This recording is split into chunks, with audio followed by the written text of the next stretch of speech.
E se fosse possível desenhar um mapa da nossa própria mente? Pois é, uma nova teoria fascinante, por sinal, propõe exatamente isso: usar a geometria para traçar a paisagem de tudo que a gente sente, de tudo que a gente pensa. Vamos mergulhar nessa ideia. Já pararam para pensar nisso? Qual é a forma da alegria? Ou a textura da tristeza? A cor de uma ideia? Olha, parece uma pergunta meio poética, né? Mas ela está no centro de uma nova abordagem científica e bem ousada.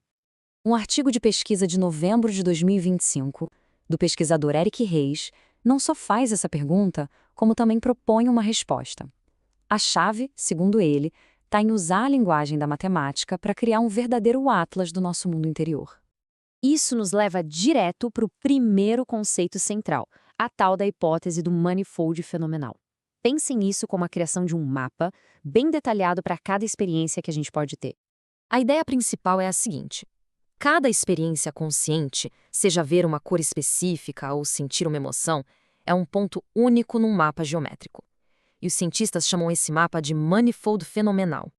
A analogia é bem fácil de pegar, olha só.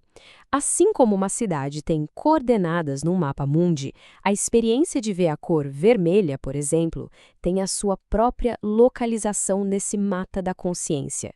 É um ponto preciso, sabe? Num espaço imenso. E tem mais. A distância entre dois pontos no mapa revela o quão parecidas são as experiências. O vermelho e o laranja, por exemplo, são vizinhos no espectro de cores. Então, os pontos deles estão próximos. Agora, o vermelho e o som de um trompete são coisas radicalmente diferentes. Então, os pontos deles estão bem distantes um do outro. Faz sentido, né?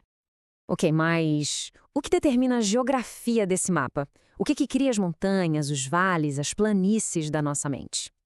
A teoria propõe que essa paisagem toda é esculpida por 3 forças fundamentais. E aqui, claro, não estamos falando de forças físicas, mas sim de propriedades da atividade cerebral que dá para medir. Dá para pensar nelas como os processos geológicos que esculpem a paisagem de um planeta. Só que nesse caso, elas esculpem a paisagem da nossa mente. E aqui estão elas, as 3 forças, ou como a teoria as chama, os invariantes informacionais. São a integração, que é a força da unidade, a coerência, a força do ritmo, e a diferenciação, a força da riqueza. Cada uma delas tem um papel único na hora de definir o formato da nossa experiência. Vamos começar com a integração, ou ITE. Ela tem a ver com unidade. Quando se está consciente, a experiência não é uma coleção de sensações separadas, certo? É uma coisa só, unificada. É exatamente isso que a integração mede. O quão inteiro é o momento presente.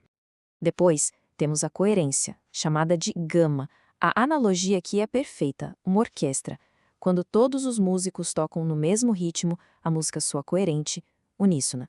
Do mesmo jeito, a coerência cerebral mede o quão em sintonia estão os ritmos elétricos em diferentes partes do cérebro.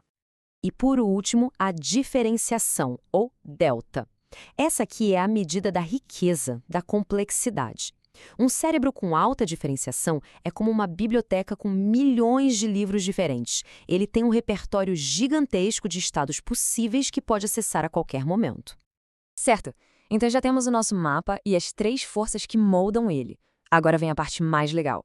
A gente pode usar isso para explorar a geografia de diferentes estados de consciência, como o sono, a meditação ou até mesmo sobre o efeito de psicodélicos. Vamos dar uma olhada em como isso funciona na prática. Durante o estado de vigília normal, por exemplo, a integração e a diferenciação são altas. Isso cria um território vasto e cheio de detalhes. Já no sono profundo, todos os 3 valores caem drasticamente, e o nosso mapa da consciência praticamente encolhe para um pontinho minúsculo. Em estados psicodélicos, a diferenciação explode, expandindo o mapa para regiões novas e supercomplexas. E na meditação, a coerência tende a aumentar enquanto a diferenciação diminui, criando uma paisagem mental mais suave, mais unificada. Esse ponto sobre os psicodélicos é bem revelador.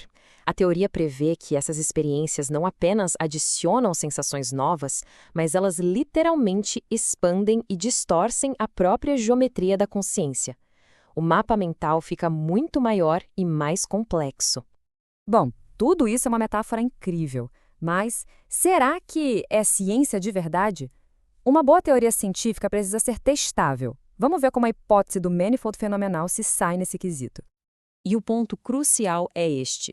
A teoria não é só uma ideia bonita. Ela faz previsões concretas sobre o que os neurocientistas deveriam encontrar ao medir a atividade cerebral e, mais importante, ela estabelece as condições sobre as quais a própria teoria falharia. Isso tem um nome, é falseabilidade e é a marca da ciência de qualidade. Por exemplo, a teoria seria refutada se o mapa da consciência de uma pessoa fosse completamente diferente do de outra, ou se ela não conseguisse recriar algo que a gente já conhece bem, como a forma que percebemos as cores.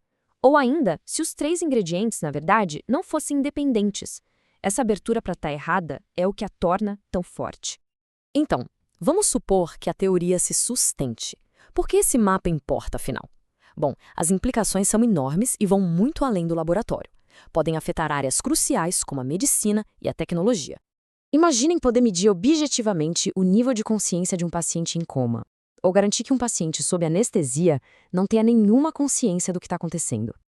Poderíamos desenvolver biomarcadores para depressão ou esquizofrenia baseados na geometria da experiência de cada um. E, um ponto fundamental, teríamos uma estrutura para começar a fazer perguntas sérias sobre consciência e inteligência artificial.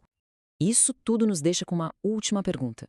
Se a gente realmente conseguir criar esses mapas, não vamos estar só medindo a atividade cerebral. Vamos estar, de fato, traçando as fronteiras do que significa ser consciente. Que continentes desconhecidos, que oceanos ocultos de experiência poderíamos encontrar dentro de nós mesmos.